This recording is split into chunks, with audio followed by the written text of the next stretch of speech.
BD Law, o podcast sobre desenvolvimento de negócios no mercado jurídico. Este podcast conta com o apoio da CRWA, uma agência digital especialista em web design, e-commerce, websites e marketing digital.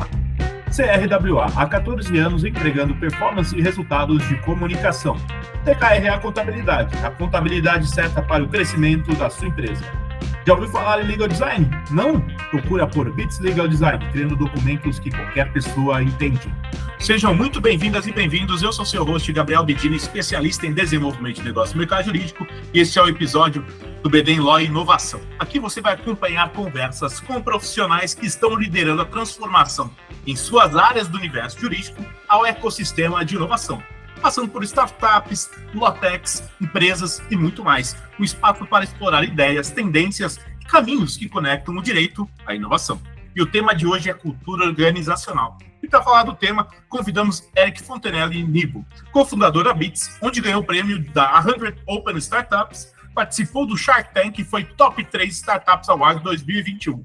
Ator dos livros Legal Design, da editora Saraiva, O Poder dos Algoritmos, editora Enlaw, e Direito das Startups, da editora Saraiva também. Ele é responsável pela primeira pesquisa sobre Legal Design no Brasil, foi coordenador e professor no INSPER e hoje é professor na São Paulo Escola de Negócios. Ele é cofundador da B2L, Associação Brasileira de Lawtechs e Legaltechs, pesquisador em projetos de política pública de governo, foi gerente jurídico global na Easy Taxi e head de inovação e escritório de advocacia.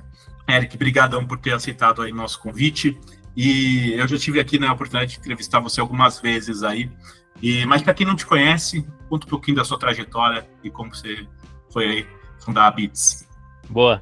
Então, Gabriel, que aconteceu? Eu estava muito naquela carreira tradicional, como todos aqui conhecem, né? Me formei na faculdade, ainda no período de formação eu estava já estagiando, passei por um escritório grande, depois fui para uma empresa, depois de formado fui para um fundo de investimento e de lá eu fui para uma startup. Eu já acompanhava essa questão de inovação desde a faculdade, mas na faculdade eles não ensinavam isso, né? Então eu acompanhava por fora e eu acabei aos poucos trabalhando essas questões de inovação por fora, né? Então meio que de noite, madrugada eu trabalhava isso. E eu via que era uma dinâmica muito diferente do que eu estava acostumado a fazer. Na Easy Taxi, que foi essa startup grande que eu trabalhei lá atrás, eu vi isso na prática. Então eu vivi isso de forma muito intensa. E depois daquela vivência não tinha mais como voltar para uma cultura tradicional. Então eu passei a trabalhar basicamente em inovação, seja como head de inovação, depois abrindo a minha startup e hoje aqui na Bits, que é a minha startup, onde eu estou já indo para o 6º ano, né? Que beleza, hein, Eric? Eric, vamos lá, cara. Eu queria saber como você define uma cultura organizacional inovadora. Perfeito. Isso é muito legal, essa pergunta, Gabriel, porque a gente olha muita empresa criando seus departamentos de inovação, né? Sim. E aí eu parto da premissa de que se você precisa ter um departamento de inovação, você não é inovador. Yes. Não está na sua cultura, né? Assim como vários outros departamentos que vão sendo criados para tentar mitigar o fato de que você não tem aquilo, né? Então, a cultura de inovação dentro de uma organização passa pelo fato de todos olharem para a inovação. E aí a inovação não significa só criar novos produtos. A gente tem alguns tipos de inovação. Tem a inovação incremental, a radical, a disruptiva. Tem alguns que falam em inovação frugal, mas significa todo mundo ali está tentando fazer coisas diferentes, novas, ou melhorar, né? Então a gente está falando de melhorar processos. No dia a dia eu estou encontrando um problema, não adianta eu insistir em fazer da mesma maneira, eu vou criar um processo novo. Eu estou vendo que determinado produto não funciona, vamos criar um outro produto. Eu quero, de repente, fazer algo que nunca ninguém fez e que vai mudar o mundo. Beleza, vamos para inovação disruptiva. E aí tem a inovação frugal que eu mencionei ali, que não é tão conhecida, que é a inovação mais acessível, vamos falar assim, em termos de produto, né? Então, o maior exemplo é o Tata Nano, que é um carro pelado, mas que serve para locomover as pessoas, que é a função básica de um carro. Agora está voltando um pouco até com celulares, né? Não vai ter tela colorida, não vai ter internet, não vai ter nada, ele vai só ligar. É uma inovação frugal, né? Então, são soluções mais baratas para um público que precisa ter acessibilidade ali em termos de valor, né? Então, existem diferentes formas de inovar e uma empresa que quer ter essa cultura de inovação vai ter isso no DNA dela, das pessoas tentarem fazer as coisas de forma diferente, atingindo esses diferentes graus de inovação todo dia, né? E, Eric, você trabalhou como head de inovação no escritório. Eu queria saber qual barreira cultural você enfrentou lá e se você vê isso em outros escritórios, que eu acho que é algo que se repete. Por isso que eu queria saber dessa sua experiência, se possível. Eu acabo tendo muito contato com várias pessoas que trabalham na área de inovação, né? E eu acho que isso em geral, não é só em escritório, é em empresa também. Eu também passei isso. Qual que é o ponto? Quem está ali na área de inovação está vivendo aquilo todo dia e está tentando transmitir essa cultura para dentro. Então, na verdade, é um catalisador. Vamos falar que é a faísca. Não consegue promover uma mudança tão forte. Então, as outras pessoas continuam fazendo tudo da forma como sempre fizeram. E aí tem uma pessoa que está olhando para fora e tentando trazer para dentro. Então, eu diria que mais do que de inovação, essa pessoa é talvez um agente de inovação aberta, porque na verdade está tentando trazer de fora para dentro. Mas tem uma dificuldade muito grande, isso não consolida uma cultura, porque acaba que você não consegue contaminar os outros no bom sentido, né? Porque está todo mundo na mesma rotina. E aí, na verdade, você vira vamos chamar tech scout, ou seja, uma pessoa que busca soluções de tecnologia que podem ajudar no dia a dia, e você vira um catalisador para tentar mudar a cabeça das pessoas, mas não vai transformar uma cultura. E como que você faz para transformar essa cultura? É possível. Eu gosto de olhar coisas que outras empresas já fizeram, benchmarks, né, e tal.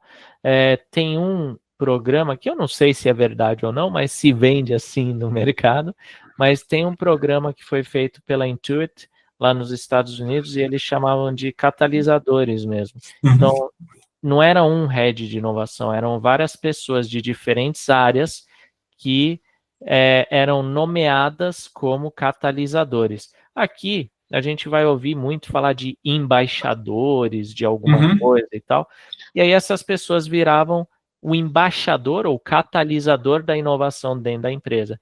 Então, eu pego uma pessoa do financeiro, uma pessoa de vendas, uma pessoa do consultivo, uma pessoa do contencioso, qualquer pessoa ali de diferentes departamentos, e essas pessoas vão ser os catalisadores, embaixadores de inovação ali dentro e vão ser responsáveis por implementar e disseminar a inovação dentro da organização. O que é legal desse modelo? Você não depende de uma pessoa ou um departamento, são várias pessoas de diferentes departamentos, cada um com a sua dor, tentando fazer isso dentro da organização.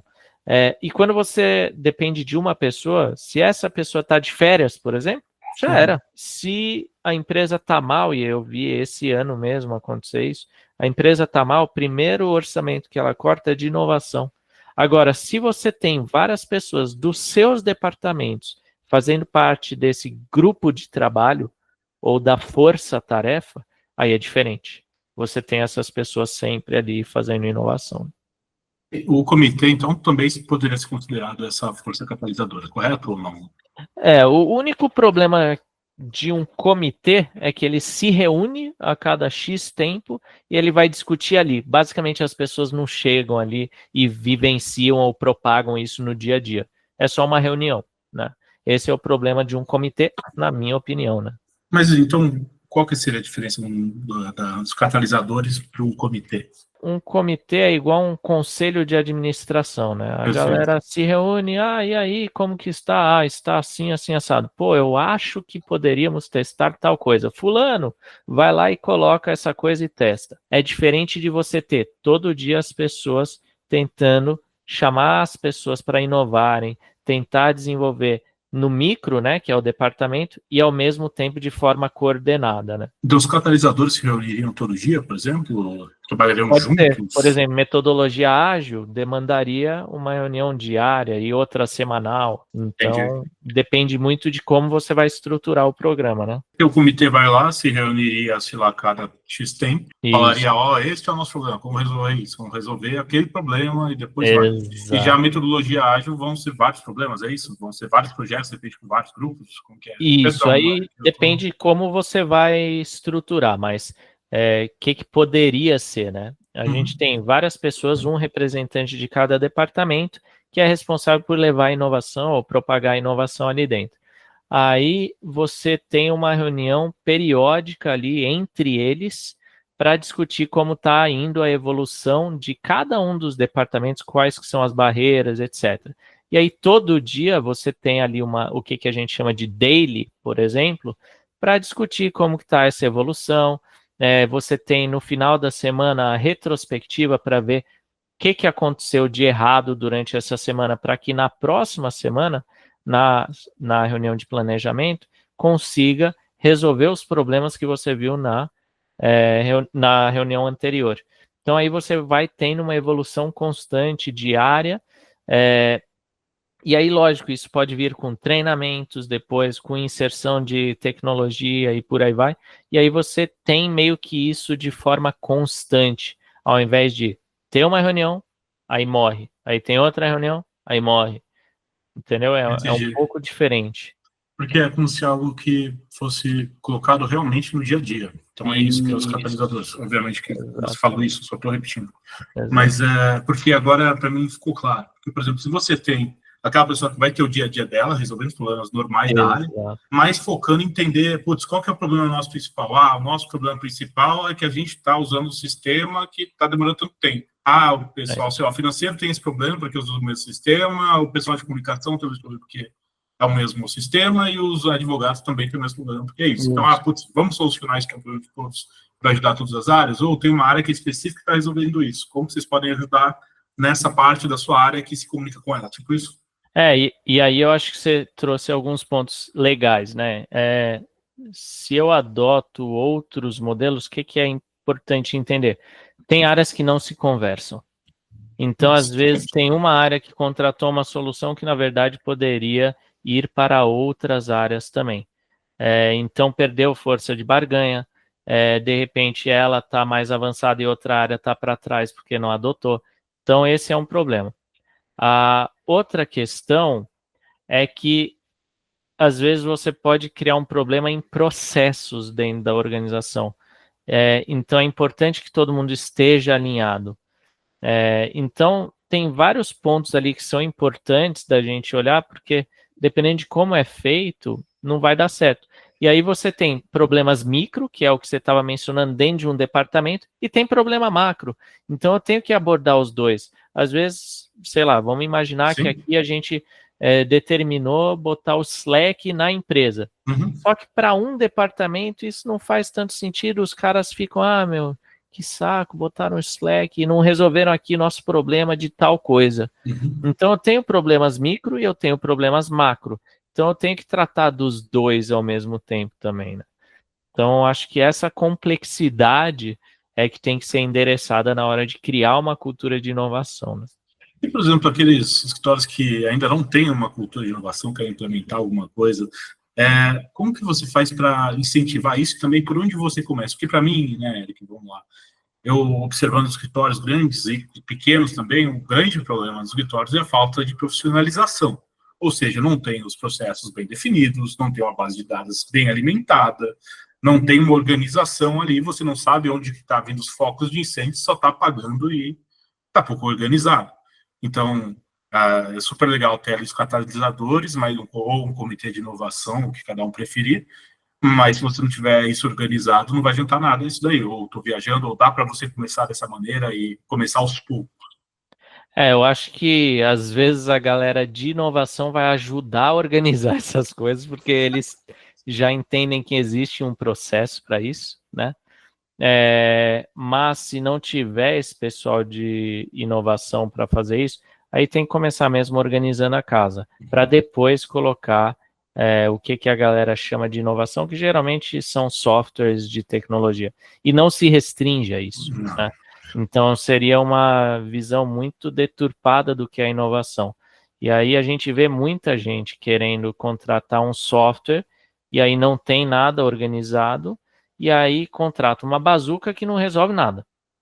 Então, o grande ponto precisa ter tudo organizado. Por exemplo, eu quero fazer análise preditiva. Mas não tem nem a base de dados. Como que você vai fazer análise preditiva sem ter dados passados? E aí, às vezes, tem os dados, mas não está organizado. Então, assim, tem várias etapas que as pessoas esquecem que existe. As pessoas esperam que resolva em 3, 6 meses. E, na verdade, é o que a gente está falando aqui. Tem que ser uma cultura. É algo constante. Sim. É interessante isso, porque aí a gente vai vendo no mercado jurídico surgindo várias... O pessoal gosta muito de dar nome nas coisas, né? Então, sei lá, em vez de ser chamar um PMO, eles vão contratar um nome PMO jurídico. Isso, Galera, cada um chama de um jeito, não estou querendo criticar isso, cada um dá um nome legal para como você quer vender o negócio. Mas, no fundo, tudo são processos, né? No jurídico, por ser um mercado muito diferente dos outros, tem que ter um negócio específico ali, ou, no fundo, é só gerenciamento de processo, estão querendo colocar um nome novo. É uma dúvida mesmo. Eu acho que eu tô mais na sua linha aí de tem nome bonito para tudo, mas no final do dia é o básico bem feito, né? Então, você ter gestão de projetos, você ter cuidado com a experiência do cliente, você ter processos, procedimentos operacionais padrão, POPs, isso já existe há anos nas grandes empresas e precisa ter em escritório, né? Então, todas essas coisas são importantes e não é uma invenção da roda, isso já existe, né? Então, isso se aplica para qualquer negócio. E no fim do dia, a advocacia é um negócio, né? É isso, Eric. E você me tirou uma dúvida, porque às vezes eu ficava me perguntando, mas olha, esse nome diferente são dados, mas não é isso, não é? São processos, né? Eu ficava nesse questionamento, que eu falei, bom, talvez eu seja muito ignorante, né? Porque eu não estou entendendo o mercado, pode ser isso, mas fico feliz da gente ter uma visão semelhante nisso. A gente vê muito isso em vendas, né? Eu me especializei muito em vendas com o tempo e assim, cada pessoa que cria um livro novo quer apelidar de uma metodologia de vendas, e aquela é a metodologia que salva tudo. Então, a cada momento, você nunca aprende o processo inteiro de vendas, é só uma etapa, porque aquela pessoa criou uma metodologia focada naquela etapa. E aí as pessoas decoram só uma etapa e não sabem o processo inteiro. E é o que acontece com esses nomes bonitos também. É engraçado que você dá uma tranquilidade, cara, quando eu vejo isso, porque às vezes eu vejo ali o cara falando, Gabriel, vou contratar essa ferramenta aqui, vai salvar o meu dia. Mas eu falei, cara, você sabe o que essa ferramenta faz? Quanto você vai pagar nela? Quanto você está investindo nisso? Quantas horas? Não faz as perguntas básicas, né, Eric? Então, eu acho que isso, não uma área, mas assim, se você tiver uma cultura de inovação, como a gente está falando, vai poder ajudar de uma maneira que vai, talvez, abrir os olhos para algumas coisas que a galera não está querendo ver, porque está entre as soluções mais, vamos dizer, que tem um nome mais bonito. Exato. E que é uma pena. Mas eu queria saber também, Eric, você está em startups hoje.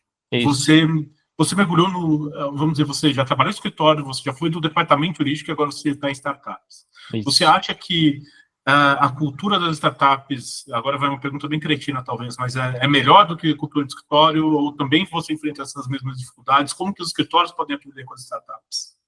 Eu acho que é muito de perfil de pessoa e o que ela busca. Por exemplo, se você é uma pessoa que gosta de rotina e que te mandem fazer as coisas, você nunca vai dar certo numa startup. Então, a startup busca muito autonomia, liderança, e a capacidade de aprender sozinho, né? Então é um perfil específico que vai se dar bem nisso. Um perfil empreendedor em algumas partes, né? Exato, exato. Até o modelo de incentivo de startup é pautado nisso, né? Eu vou te dar uma porcentagem da empresa caso você desempenhe bem, né? No escritório, eu vejo que talvez seja um pouco diferente, né? Isso não é uma crítica, Sim. mas é o modelo de negócio. E a mesma coisa em empresas grandes. Por exemplo, você pega um escritório grande, uma empresa grande, a politicagem é algo que você precisa fazer. Numa startup é mais difícil ter isso, mas nesse outro ambiente é muito importante isso. E não está errado. Você tem que fazer o jogo político. Você tem que... É mais valorizado uma pessoa que sabe os processos internos do que talvez a capacidade técnica.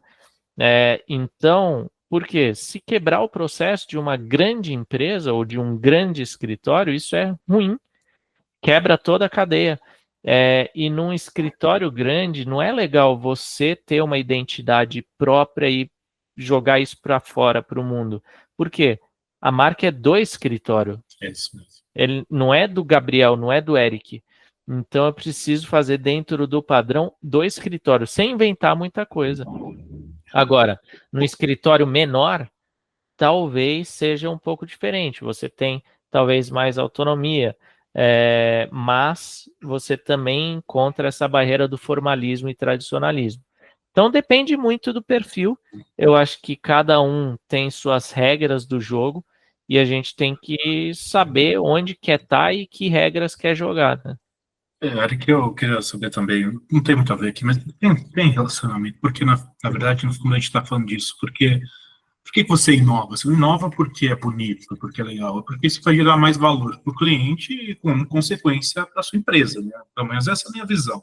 Uhum. Eu acho que muitas vezes, às vezes, os grandes escritórios, se a gente pegar um cara lá, tem 300 sócios, são 300 donos. Isso. Para quem que a galera trabalha? É para o cliente ou são para os sócios? Porque eu acho que, às vezes, os grandes escritórios, às vezes, alguns escritórios menores também, ou talvez o mercado jurídico, e essa é a minha crítica, é de pensar que você trabalhando ali para o seu chefe.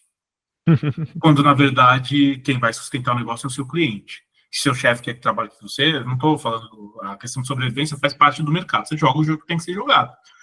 Mas, no fim do dia, ali, talvez o negócio seja o cliente. Talvez seu chefe não vai ficar ali durando para sempre e só pensar nele.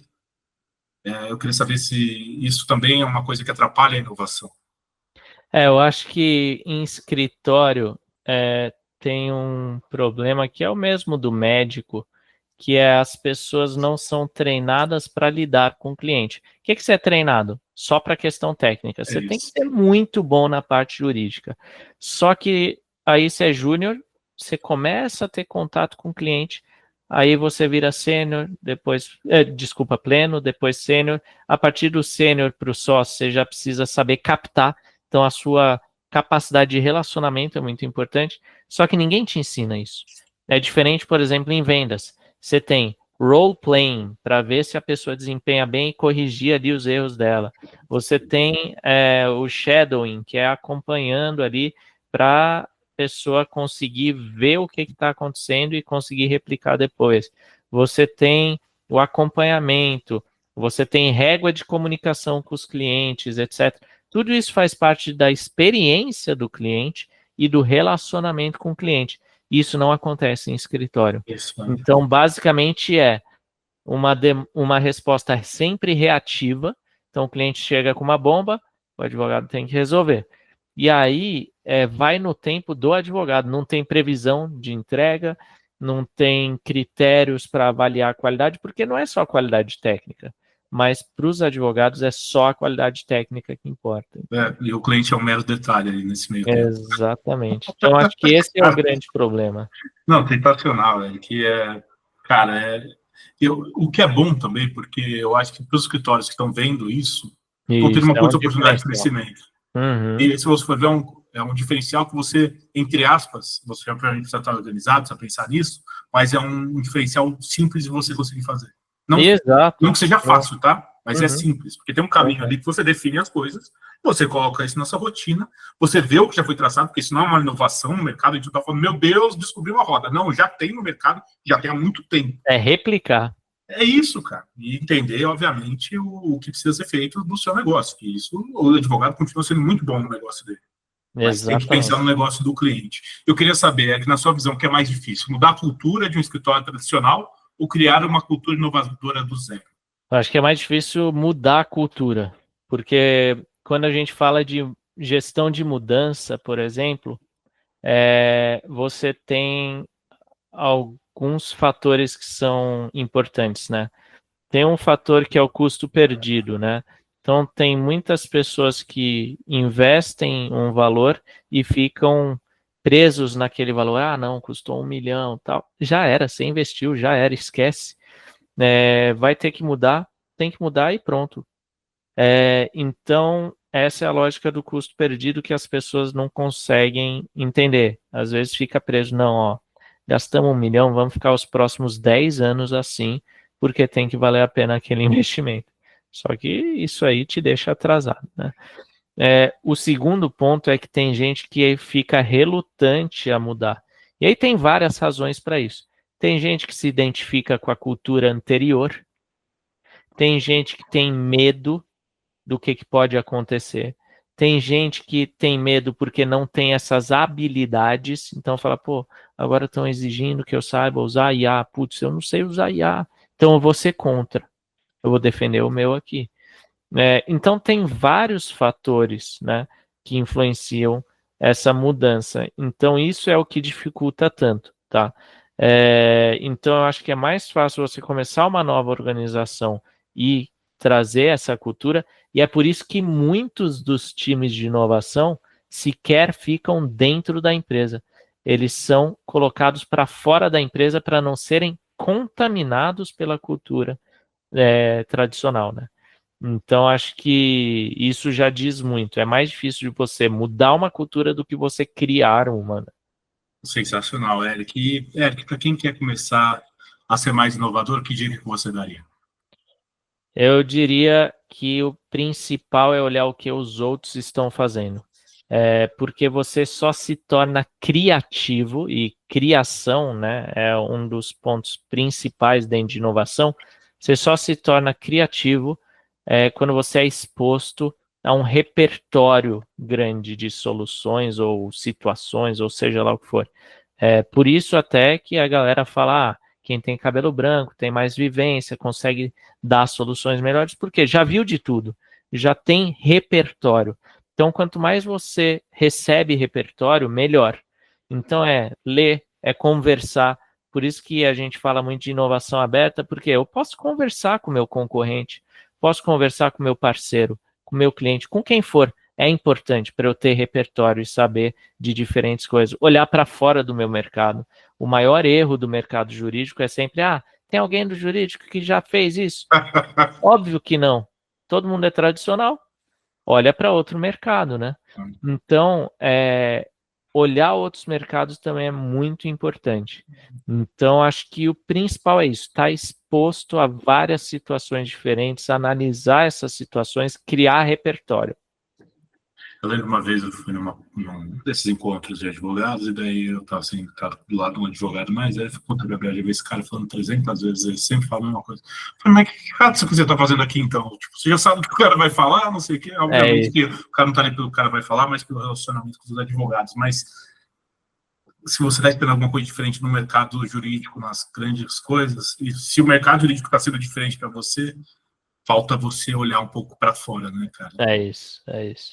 Então, Eric, eu queria agradecer a sua presença aqui no BD Law, por ter compartilhado a sua experiência com a gente. Eu queria saber se você tem um contato para deixar para o pessoal que quiser conversar com você, trocar uma ideia. Claro, obrigado aí pelo convite, foi ótimo o papo.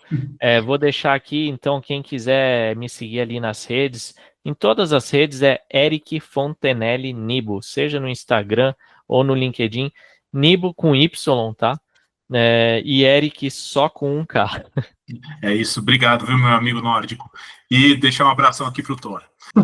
Pessoal, a gente vai ficando por aqui. Não deixem de nos seguir nas redes sociais. Estamos lá no Instagram, @BDenLaw, no meu LinkedIn, Gabriel Bidini, onde vocês vão encontrar conteúdo sobre desenvolvimento de negócios e mercado jurídico. Este é o BDenLaw, podcast sobre desenvolvimento de negócios no mercado jurídico. Nos vemos no próximo episódio e até lá. BDenLaw, o podcast sobre desenvolvimento de negócios no mercado jurídico. Este podcast conta com o apoio da CRWA, uma agência digital especialista em web design, e-commerce, websites e marketing digital. CRWA, há 14 anos entregando performance e resultados de comunicação. TKRA Contabilidade, a contabilidade certa para o crescimento da sua empresa. Já ouviu falar em Legal Design? Não? Procura por Bits Legal Design, criando documentos que qualquer pessoa entende.